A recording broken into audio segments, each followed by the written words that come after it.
내란 계엄 수계 윤석열, 김용현이 국군정보사령부 특수부대를 활용해 체포조를 운용했다는 정황이 구체적으로 드러났습니다. 방첩사, 특전사, 수방사도 모자라 정보사까지 동원해 비상개업을 준비한 것으로 보입니다. 슬라이드 한번 봐주십시오. 믿을 만한 제보에 따르면 이들 내란 계엄 수계는 지난 10월 30일부터 최정예 요원 선발을 착수했습니다. 이렇게 최종 선발된 체포조는 특공무술 등 10년 이상 고도로 훈련받은 최정예 요원, 이른바 HID 부대 요원입니다. 일명 북파공자원이라고도 불리기도 했습니다. 유사시 적진에 들어가 주요 임무를 체포, 암살하는 훈련을 전문적으로 받은 인원입니다. 생각만 해도 끔찍합니다. 정령 이런 인간병기까지 동원해 이재명 대표를 포함한 다수의 정치인과 반대 세력을 체포하려 했던 겁니까? 서울 동부구치소 측에 방을 비워두라고 긴급 지시한 이유가 바로 이겁니까?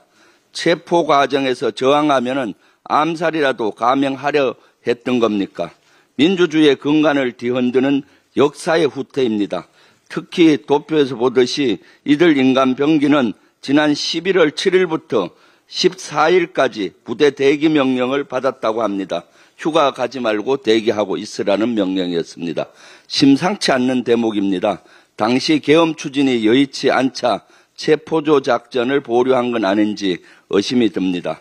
게다가 이들 최정예 체포조는 비상계엄 직전인 12월 3일 저녁 9시까지 4박 4일에서 5일 숙박할 수 있는 짐을 챙겨서 수도권 모초로 직결하라고 지시를 받았습니다. 직결한 장소에는 약 20명으로 조직된 최정예 체포조가 있었다고 합니다. 그리고 잠시 후 밤 10시 25분 윤석열 씨는 비상계엄을 선포합니다. 다만 이들 체포조는 다음 날 12월 4일 새벽 5시까지 대기하다가 해산했다고 합니다. 6시간 만에 비상계엄이 실패로 돌아가며 체포조는 투입되지 않은 겁니다. 그러나 특전사의 국회 봉쇄작전이 성공했다면 정보사 최정예 체포조는 곧장 정치인 체포작전에 돌입했을 겁니다. 윤석열은 그동안 자신을 반대하는 이들을 반국가 세력으로 지목했습니다.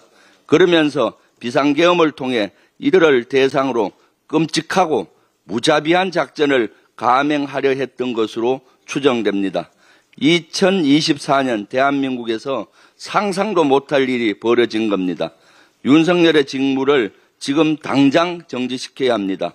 윤석열을 국군 통사 자격에서, 국군 통수권자 자격에서 당장 박탈해야 됩니다. 시간이 없습니다.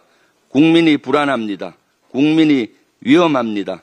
하루빨리 사퇴하십시오. 이번 주 토요일 반드시 탄핵시켜야 합니다. 이상입니다.